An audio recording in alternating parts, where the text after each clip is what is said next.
Leah Green, 13, enters a luxury boutique in New York City to find a gift for her mother. But the saleswoman, full of racist prejudice, accuses her of stealing and humiliates her in front of everyone. In a shocking twist, her dad, the secret owner of the chain, calls the saleswoman on the carpet. Leah decides to fight for justice, and the stakes are raised when it turns out that this is not the first time this has happened. Will the culprit be punished? The glass doors of Eterna Luxe slid open with a soft whoosh, and 13-year-old Leah Green stepped inside, her sneakers squeaking faintly against the polished marble floor. The boutique, nestled in the heart of New York City's bustling Fifth Avenue, was a dazzling world of shimmering lights and gleaming jewelry. Crystal chandeliers cast a warm glow over glass cases filled with diamonds, sapphires, and gold, each piece sparkling like a captured star. Leah's heart raced with excitement. She'd come to find the perfect birthday gift for her mom, and this was her chance to explore a place that felt like stepping into a dream. Her dad, Devin, was still outside, parked a block away, finishing a quick work call. "Go ahead, Leah," he'd said with a warm smile. "I'll catch up in a minute. Pick out something pretty for Mom." She nodded eagerly, her dark curls bouncing as she practically skipped toward the store. Now, standing in the middle of the boutique, she clasped her hands behind her back, mimicking the poised adult she'd seen in fancy places like this. Her wide eyes darted from one display to the next, soaking in the elegance. A ruby necklace caught her attention first, then a pair of emerald earrings, each item more breathtaking than the last. Leah wandered deeper into the store, her excitement bubbling over. She stopped at a small counter near the back, where a delicate silver bracelet lay on a velvet tray, its tiny charms glinting under the spotlight. Unlike everything else, it wasn't locked behind glass. It just sat there, almost inviting her to take a closer look. She glanced around, making sure no one was watching, then reached out hesitantly. Her fingers brushed the cool metal as she lifted it, holding it up to the light. The charms, a little star, a heart, and a crescent moon, danced in the glow, and for a moment, she imagined herself giving it to her mom, picturing the smile it would bring. "What do you think you're doing?" The sharp voice sliced through her daydream like a knife. Leah flinched, nearly dropping the bracelet as she spun around. Standing behind the counter was a tall, thin woman with pinched lips and cold blue eyes. Mary Carter, the saleswoman. Her name tag gleamed under the store lights, but her expression was anything but welcoming. Mary's gaze zeroed in on the bracelet dangling from Leah's hand, and her face twisted into a scowl. "Put that down right now," she snapped, stepping closer. Leah's heart thudded in her chest as she fumbled to set the bracelet back on the tray. I was just looking," she stammered, her voice small. She hadn't meant any harm. She'd only wanted to see it up close. But Mary's eyes narrowed, her lips curling into a sneer. "Looking," she repeated, her tone dripping with disbelief. "That's what they all say. You think you could just waltz in here and touch whatever you want?" Leah's cheeks burned as confusion and shame twisted in her stomach. "No, I didn't. It was just sitting there," she said, pointing at the tray. "I wasn't going to take it." But Mary wasn't listening. She leaned over the counter, her voice growing louder, sharp enough to draw the attention of a few nearby customers who turned to stare. "Don't lie to me," she hissed. "I know your type. You come in here, acting all innocent, thinking no one's watching. That bracelet's worth more than you could ever afford." The words hit Leah like a slap, and her breath caught in her throat. "My type?" she whispered, her hands trembling. She didn't understand. What did that even mean? But Mary kept going, her voice rising with every word. "Yes, your type," she spat, her eyes raking over Leah with undisguised contempt. "Kids like you don't belong in a place like this. Where's your mother? Or did she send you in here to grab something while she waits outside?" Tears stung Leah's eyes as she shook her head, her voice barely audible. "My dad's coming. He told me to look around." "I wasn't." "Oh, save it." Mary cut her off, folding her arms with a smug look. "I've seen this trick before. You think you can cry your way out of it? Well, not here. This is a high-end store, not some playground for you to mess around in." She reached out, snatching the bracelet from the tray and slamming it down with a clatter. "You're lucky I don't call security right now." Leah's vision blurred as the tears spilled over, her small frame shrinking under Mary's glare. The other customers whispered to each other, their stares prickling her skin. She wanted to disappear, to run out of the store and never come back. She hadn't done anything wrong. She just wanted to find something special. But Mary's words echoed in her head. "Kids like you don't belong here." What did that mean? Why was this woman so angry? Before Leah could find her voice, the glass doors whooshed open again. Devin Green stepped inside, his phone still in hand, his broad shoulders filling the doorway. His warm brown eyes scanned the room, landing on Leah and the tears streaking her face. His smile faded instantly, replaced by a hard, protective edge. "Leah," he called, his voice steady but laced with concern as he strode toward her. "What's going on?" Leah ran to him, clutching his arm as she choked out. "Dad, I was just looking at a bracelet, and she said I was trying to steal it." Her words tumbled over each other, her small body trembling. Devin's jaw tightened as he looked down at her, then up at Mary, who stood behind the counter with her arms crossed, her chin lifted defiantly. "Is that so?" Devin said, his voice low and dangerously calm. He turned to Mary, his gaze piercing. "Care to explain why my daughter's crying in my own store?" Mary blinked, her smug expression faltering for a split second before she recovered. "Your store?" she scoffed, rolling her eyes. "Nice try. Your daughter was handling merchandise she had no business touching. I was doing my job, protecting this place from people like her." Devin's eyes darkened, and Leah felt his hand tighten on her shoulder. The air in the boutique grew thick with tension, and she knew one thing for sure. This wasn't over. Not by a long shot. Devin Green stood in the middle of Eterna Luxe, his hand resting protectively on Leah's shoulder as she clung to his arm, her tear-streaked face buried against his sleeve. The boutique's warm glow felt stifling now, the air thick with the weight of Mary Carter's words. The saleswoman stared back at him from behind the counter, her arms crossed and her lips pressed into a thin, defiant line. The other customers lingered awkwardly, their whispers buzzing like static, but Devin's focus was razor-sharp, locked on Mary. "Let me get this straight," he said, his voice low and controlled, each word deliberate. "You accused my 13-year-old daughter of stealing, without proof, and then insulted her in front of everyone. Is that how you treat customers here?" His tone carried a quiet fury, the kind that made the room feel smaller, colder. Mary didn't flinch. She tilted her head, her blue eyes glinting with a mix of arrogance and disdain. "I don't need proof when I see it with my own eyes," she snapped. She had that bracelet in her hands, playing with it like it was some cheap trinket. "My job is to protect this store's merchandise, and I don't care who she is or who you claim to be. Rules are rules." Her voice dripped with condescension, the implication clear. She didn't believe a word he'd said about owning the place. Leah lifted her head, her voice trembling but firm. "It was on the counter, Dad. I didn't take it from anywhere. I just picked it up to look." Her small hands balled into fists, her hurt giving way to a flicker of defiance. She hated how Mary twisted everything, how those cold eyes made her feel like she'd done something awful when she hadn't. Devin's gaze softened as he glanced down at her, brushing a tear from her cheek with his thumb. "I believe you, sweetheart," he murmured, then turned back to Mary, his expression hardening again. "You heard her. That bracelet was out in the open, not behind glass, not secured. And instead of asking questions, you jumped to conclusions. Why is that?"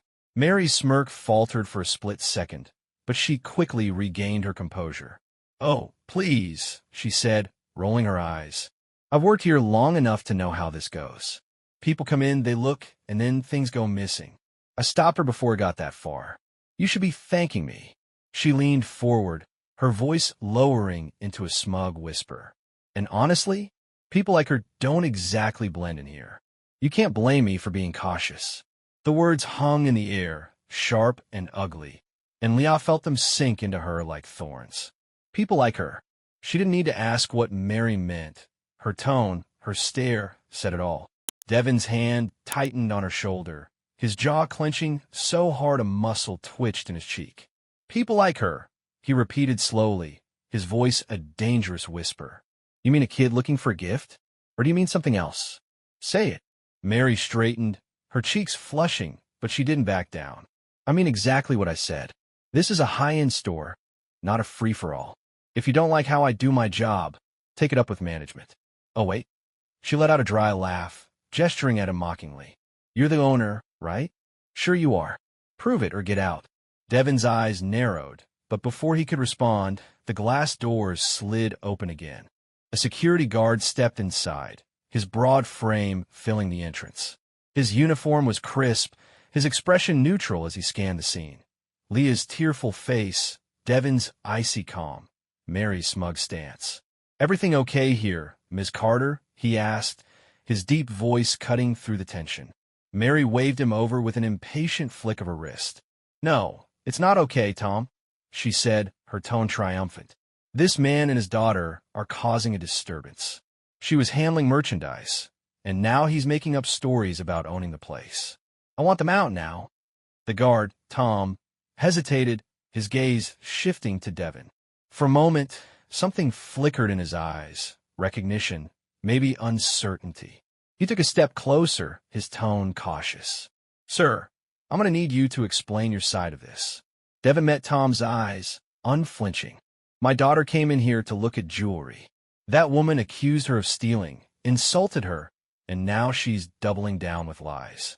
I told her I own this chain, Eterna Luxe, every location in New York. She doesn't believe me. That's her mistake." His voice was steady, but there was an edge to it, a promise of consequences. Tom blinked, his brow furrowing as he glanced back at Mary. "Hold on. You're saying you're Devin Green?" "The Devin Green." His voice carried a hint of disbelief, but also something else, respect, maybe even nerves. Leah looked up at her dad, confused. She knew he ran a big company, but she'd never seen him throw his weight around like this. Mary laughed, sharp and brittle. "Oh, come on, Tom, don't fall for it. He's bluffing. Look at him. Does he look like he owns anything but excuses? Escort them out before this gets ridiculous." But Tom didn't move. He studied Devin's face, then Leah's, and his posture shifted, less certain, more wary. "Ms. Carter," he said slowly, "I've worked here 3 years. I've seen Mr. Green at corporate events. If he says who he is, I'm not so sure you should be calling his bluff." The color drained from Mary's face, her smirk vanishing as her eyes darted between Tom and Devin. That's impossible," she stammered, her voice cracking. He's lying." But the doubt in her tone betrayed her, and Leah felt a spark of hope ignite in her chest. Devin pulled out his phone, his movements calm but deliberate. "You want proof?" he said, tapping the screen. "Fine. I'll call corporate right now. But here's a tip. Next time you judge someone, make sure you know who you're dealing with." He looked down at Leah, his voice softening. "And you, sweetheart, what do you want to happen here?" Leah swallowed, her small voice steady despite the tears. "I want her to admit she was wrong, Dad. She can't treat people like this." Her eyes locked on Mary, fierce and unyielding. Mary's hands trembled as she gripped the counter, her confidence crumbling. The guard shifted uncomfortably. The customers watched in hushed anticipation, and Devin's finger hovered over the call button.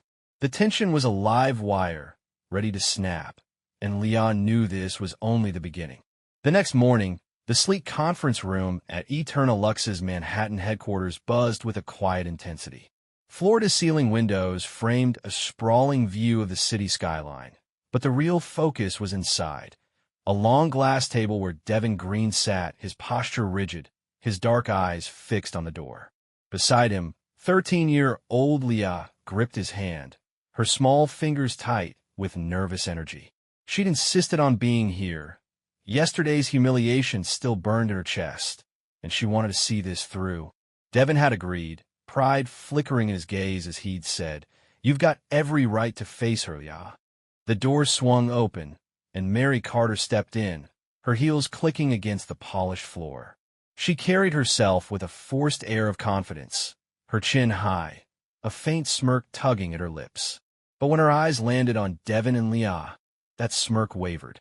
She froze mid-step, her gaze darting between them, then around the room, empty except for the three of them. "Mr. Green," she said, her voice tight as she recovered, forcing a smile. "I didn't expect, well, this." She gestured vaguely, trying to mask her unease. "Sit," Devin said, his tone flat and commanding, pointing to the chair across the table. It wasn't a request. Mary hesitated, then complied, smoothing her skirt as she lowered herself into the seat. Her hands clasped together in her lap, fingers twitching slightly. Leah watched her closely, noticing the cracks in her bravado, the way her eyes flicked nervously, the slight tremble in her posture. Yesterday, Mary had been all sharp edges and venom. Now, she seemed smaller, less certain. Devin leaned forward, resting his forearms on the table. "You've got a lot to answer for, Ms. Carter," he began, his voice low but cutting. "Yesterday, you accused my daughter of theft without a shred of evidence. You humiliated her, insulted her, and made it clear you think she doesn't belong in my store. I want to hear your explanation right now." Mary shifted, her smile tightening into something defensive. "Mr. Green, I was just doing my job," she said, her tone clipped. "That bracelet wasn't where it was supposed to be. I saw her holding it, and I acted to protect the merchandise. I didn't mean any harm. I was following protocol." Her words sounded rehearsed, like she'd practiced them in front of a mirror. Leah's stomach twisted. "That's not true," she burst out, her voice sharp and steady despite the lump in her throat. "It was on the counter. I didn't take it from anywhere. You didn't even ask me. You just yelled and said I didn't belong." Her hands clenched into fists on the table, her eyes locked on Mary's. She wasn't going to let this woman twist the truth again. Devin raised a hand, silencing the room, then turned back to Mary. "Protocol," he repeated, his voice dripping with skepticism. "Is it protocol to slap a bracelet out of a kid's hand? To tell her she's your type and doesn't fit in? Because I've read our employee handbook, Ms. Carter, and I don't recall that being part of it." He pulled out his phone, setting it on the table with a soft clack. "Let's see what the footage says." Mary's eyes widened as Devin tapped the screen, pulling up a security video from the store. The grainy footage played in silence. Leah picking up the bracelet from the velvet tray, holding it up with a shy smile. Then Mary storming over, her face twisted in anger, snatching it away and berating her. The audio caught every word. "People like you don't belong here." Leah flinched as she watched, the sting of those moments rushing back, but she kept her chin up, refusing to look away. Mary's face paled, her hands gripping the table's edge. That doesn't show the whole story," she stammered, her voice rising.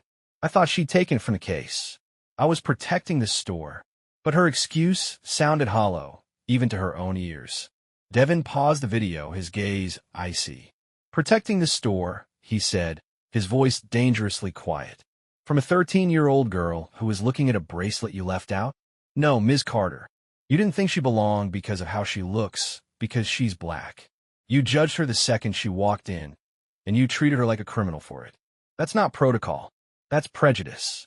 Mary's mouth opened, then closed, her cheeks flushing red. I didn't mean it like that," she protested weakly. "I'd have done the same to anyone. It wasn't about that." But her voice faltered, and she couldn't meet his eyes. "Stop lying," Leah snapped, her voice cutting through the room like a blade. She stood up, her small frame trembling with fury. "You didn't ask me anything. You didn't care what I said. You looked at me and decided I was bad, just because of me." Tears welled up, but she blinked them back, her anger stronger than her hurt. "You're wrong, and you need to admit it." Mary flinched, her composure cracking as Leah's words hit home. Before she could respond, Devin slid a folder across the table. "You might want to see this," he said, his tone cold. "Complaints.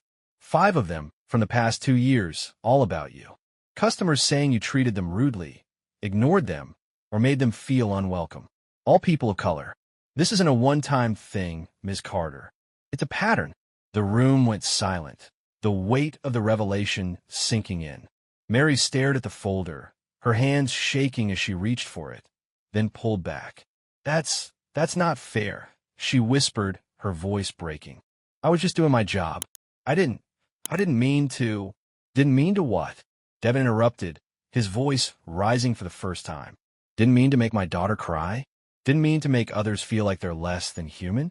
You don't get to hide behind your job anymore. You've been doing this for years, and yesterday, you picked the wrong family to mess with. Leah stepped closer to her dad, her voice steady despite the storm inside her. You don't get to treat people like that and act like it's okay, she said. Not me, not anyone. You were wrong, and you need to say it. Mary's shoulders slumped, her defiance crumbling under the weight of the evidence and Leah's fierce stare. Tears glistened in her eyes, but she pressed her lips together, refusing to speak. Devin leaned back, his expression unreadable. You've got one chance to own up to this, he said. Or, I promise you, the consequences will be bigger than you can handle. The air crackled with tension, Mary's silence deafening. Leah held her breath, waiting, hoping for the truth to break free. But deep down, she knew this fight wasn't over yet. The conference room at Eterna Luxe's headquarters felt like a pressure cooker, the silence stretching taut after Devin's ultimatum. Mary Carter sat across the glass table, her hands trembling as she stared at the folder of complaints, her once smug demeanor reduced to a fragile shell. Leah stood beside her dad, her small frame rigid with determination, her dark eyes boring into Mary. The weight of the security footage and the stack of grievances, 5 customers, all people of color, all mistreated, hung over the room like a storm cloud ready to burst. Devin broke the silence, his voice calm but unyielding. I gave you a chance to admit what you did, Miss Carter. You chose to sit there and say nothing. So now we're done talking. He slid his phone toward him, tapping the screen with a deliberate motion. You're terminated, effective immediately. HR will process it today. Get your things and leave my store for good. Mary's head snapped up, her eyes wide with panic. Wait, please, Mr. Green, she blurted, her voice cracking as she leaned forward. I've worked here for years. I made a mistake, okay? I'm sorry. I didn't mean it the way it looked. Please don't fire me. I need this job. Her words tumbled out in a desperate rush, tears spilling down her cheeks. But there was a hollow ring to them, a plea born more of fear than remorse. Leah's stomach churned. She wanted to believe Mary could change, but those tears felt like a performance, like yesterday's smugness flipped into self-preservation. You're only sorry because you got caught, she said, her voice quiet but firm. You didn't care when you made me feel like I was nothing. You didn't care about those other people either. She pointed at the folder, her small hand steady.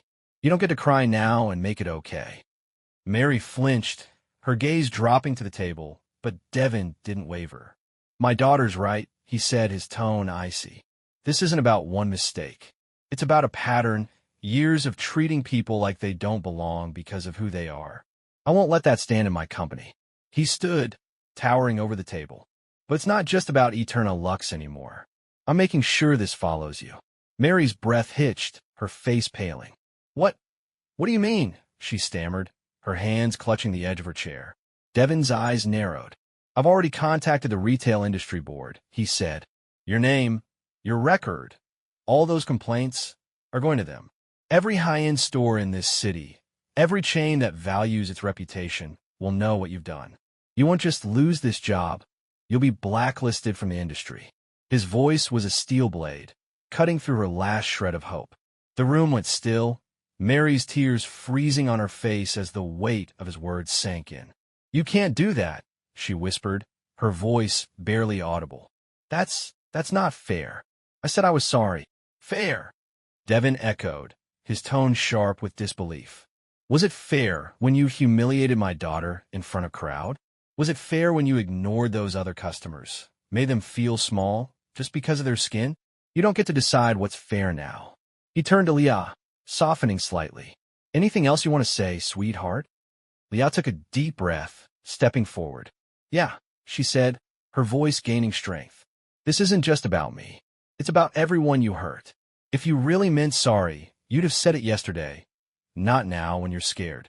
She paused, then added, but maybe this can be bigger. Dad, what if we use this? Made it so no one else gets treated like I did. Her eyes lit up with a sudden idea, a spark of purpose cutting through her anger. Devin raised an eyebrow, a faint smile tugging at his lips. What are you thinking? A campaign, Leah said, her words rushing out. Something for the stores. Teach people how to treat everyone the same. Call it equality in every shine. So it's not just her, it's a change. She glanced at Mary, her expression firm but not cruel. She messed up, but we can make it mean something. Mary's head jerked up, her eyes flashing with a mix of shame and defiance. You think you're better than me, don't you? She snapped, her voice shaking. Fine. Fire me, ruin me, play your little hero game. But this isn't over. I'll sue you for wrongful termination. I'll tell everyone you framed me. Her threat hung in the air, a desperate jab from a cornered animal. Devin didn't blink. Go ahead, he said coolly. The footage, the complaints, the witnesses, they'll bury you. You've got no case, and you know it. He nodded toward the door. Leave, Miss Carter. You're done here. Mary stood, her movements jerky, her face a mask of fury and fear. She grabbed her purse, shooting one last venomous glare at Leah. You'll regret this, she muttered, then stormed out, the door slamming behind her. The sound echoed in the empty room, leaving a tense stillness in its wake. Leah let out a shaky breath, looking up at her dad.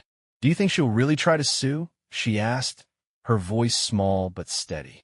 Devin sat back down, pulling her into a one-armed hug. She might, he said honestly, but she won't win. We got the truth on our side, and now, thanks to you, something bigger to fight for. He tapped the table thoughtfully. That campaign idea, it's good, Leah. Really good. We'll make it happen. Turn this mess into something positive. Leah nodded, a small smile breaking through her nerves. I want to help, she said. I want people to know they belong, everywhere. But even as she spoke, a flicker of unease lingered. Mary's threat wasn't empty bravado. It was a wild card, and Leah couldn't shake the feeling that this wasn't the last they'd hear from her. Outside, the city hummed on, oblivious to the battle lines drawn in that room.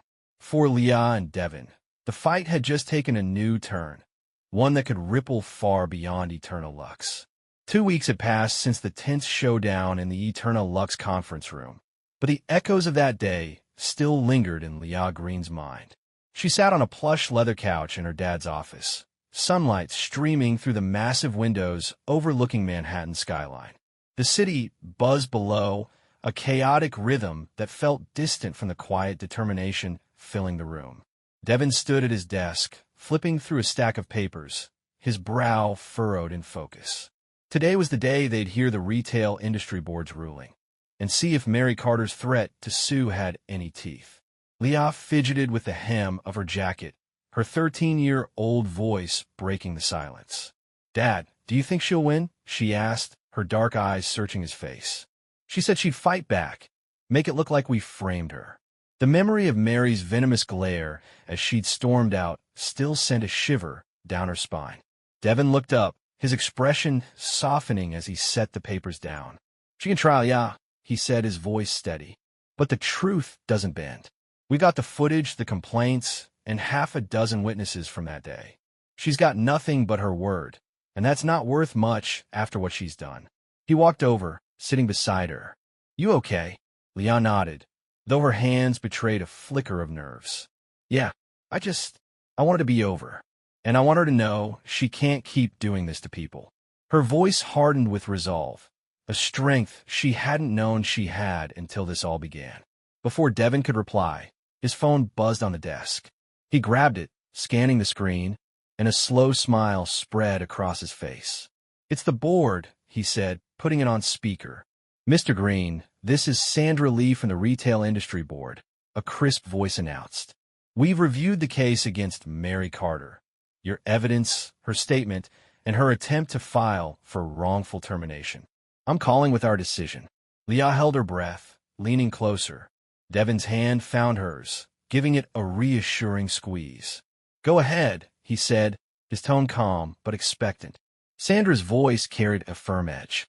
The board unanimously agrees that Ms. Carter's actions constitute a clear pattern of discriminatory behavior. The security footage and prior complaints confirm she targeted customers based on race, violating industry standards. Her termination stands, and we're adding her to the blacklist. No reputable retailer in our network will hire her. As for her legal threat, she withdrew it this morning.